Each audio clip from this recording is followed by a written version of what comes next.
But because this is Shastra, and this is a divine, spiritual, alokik lila, transcendental pastime of God, then there must be so much philosophy, tattva siddhanta, woven into the explanation of the love story.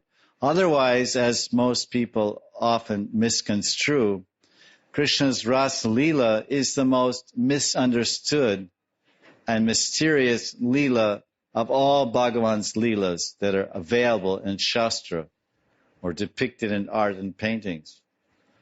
So therefore, as per the standard of Shastra and Acharyas, Shukadeva Goswami and Vyasadeva are not sparing any discussion here on the philosophy of detachment and qualification and what is actually, it's more than a love story, it's a teaching.